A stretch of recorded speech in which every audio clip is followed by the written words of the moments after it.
Well, you've heard of Jackie Kennedy tours the White House. Well, I think this is John Waters tours the Dreamland Studios. So we start here. This is the French poster from polyester, which you notice the ad campaigns are very different. Where in America would they let somebody smell their feet on a giant poster? We move over here to, I collect paintings of murderesses. This is done by a friend of mine, Bob Pringle. It's one of the Manson girls, Susan Atkins, who is a Jesus freak now. We go over here to the books. Well, I love to collect books. That's the only thing I really collect over and over and over. Here we have Gertrude Baniszewski. She just was released from prison after 20 years of serving a hideous case where she was a foster mother that killed kids. She's a Jesus freak now. Also, actually, when people come in, they don't know who it is, and they think, "Ooh, boy, he's got an ugly mother." You know, when they see this portrait. We go over here to, let's see, we got Anita Ekberg, my very favorite movie star of all, who now is very, very fat, which is even better. I collect fake meat. I have fake meat all over the house, which makes people very nervous when they're walking around here. Also, candy. Everything's fake in the house. I like the idea of fake food everywhere. So let's go down here a little. Down the hall. These are posters for my films in different languages. This is the movie. This was the black version of The Exorcist, where they sued and couldn't show it, where she was by day a very nice woman, but then she was a marriage counselor, and the people would come in and talk to her, and all of a sudden she'd say, "Why don't you go to bed with him?" and flip out. So that was the rip-off of The Exorcist. Here we have an electric chair, which is, it's not a real one, but it's the exact replica of one that was used in Female Trouble. It makes telephone repairmen very nervous when they come in the house, and all workmen do their jobs very well because I just eye it out of the corner of my eye when I'm explaining to them what needs to be done.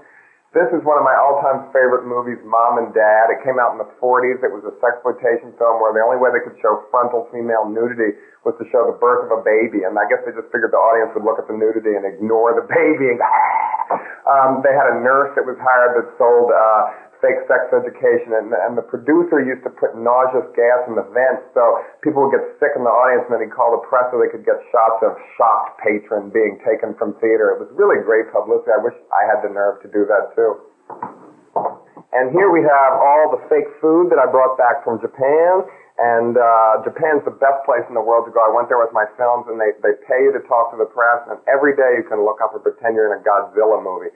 It's also the only place where you can't show pubic hair, so they have great censorship. This little ball that comes down in crotches and stays there animated, and if they turn it, zooms away, but then it comes right back, which makes it even dirtier and even better. Then we come in here. This is my magazine rack, which I always wanted to have like in a dentist's office where they have every magazine, even Corrections Today, which is a magazine for prison wardens. It's a trade paper. This is a witch's broom I found at the Spahn Ranch, which is unfortunately now condominiums, which show me that everything can be yuppified these days. I didn't tell people on the plane what it was because I thought they'd get pretty nervous. Now we go over here to my favorite thing, yummy cigarettes. Cool lights. I feel very healthy. I tried to quit smoking. I ate a whole ashtray of butts and then lit up another one, so it didn't work. I also love to drink water. I'm addicted to water. I drink it over and over every day. But I think you only can do it in the privacy of your own home. I'm very weird about drinking water in public, so a lot of times I just stay here and drink water all day. This is my favorite room. This is all my favorite new books, and since the press agent says, always mention your book 3 times, dinner, crackpot, crackpot, crackpot. Now, she'll be happy. We go over here to Patty McCormick and the Bad Seed, the Little Murderess. It was a great little movie. Oh, the frame's in a little trouble there. Here's Liberace, the personification of everything I believe in as a young man. Here's Diana Dors in 3D, where, you know, you have little glasses that come with the book and you can amuse yourself. This is just all different kind of little shoes that Divine sends me. More fake eggs and meat. And then we go over here, where this is my collection of true crime books.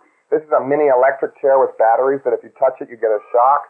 This is probably the worst thing I ever got, which was somebody sent me the dirt from John Wayne Gacy's lawn. This is every book about crime that I collect, and I've given myself, I think, a pretty good education about the psychology of criminal behavior. Now, the bedroom. Well, you don't get to see the bathroom. Here's The Tingler, a great movie that William Castle made that I write about in my book, where buzzers go off under your seat and you get a fanny buzz when you watch the movie. This is one of my roommates, Susie. This is Tina. Over here is Kathy and Linda. This is my videotapes. I collect especially very bad movies and old TV shows, especially amateur shows from the 50s where bad fat children sing Blue Velvet and songs like that. I actually have that. We go over to here. This is a still from one of my early films, which is Magic Feet, and I think that I wish I had feet just like this. I think it would be really great to go through life like that. We go over here. This is just more props. This is like a rock they use in a Hercules movie. That's it. This is what makes me keep my room clean all the time. It's a children's thing, an old one from The Wizard of Oz, where the Wicked Witch makes you clean up your room. And of course, this is Ilsa, the she-wolf of the SS. What can you say about her? Okay, now we have the office. This is where all my ideas sit up in my head and rot before they get to paper. We start over here. We're more fake food.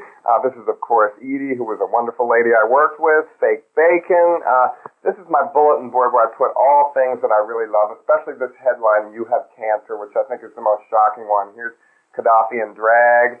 Here's Christina Onassis when she had to go back to the Fatso farm. Here's my current idol, Miss Joey Heatherton, who I'd love to work with, except I'm afraid if I'd say, "Joey, can we have another take?" she'd come at me with a steak knife or something, so I'm a little hesitant to use her. What else do we have over here? This is an expose about the Cabbage Patch Dolls can be possessed by the devil. This is, of course, in the Inquirer, which I have a chapter about in my book, which is my favorite paper. Okay, we go over here. Here is candy that comes in a washing machine, and dirty socks are the candy. Here is one of my favorites, candy-filled bullets, which I can imagine little parents saying to their kids, "Be good, and then you can eat some bullets after you eat your liver." Here we have a vomit bag from the movie Mark of the Devil.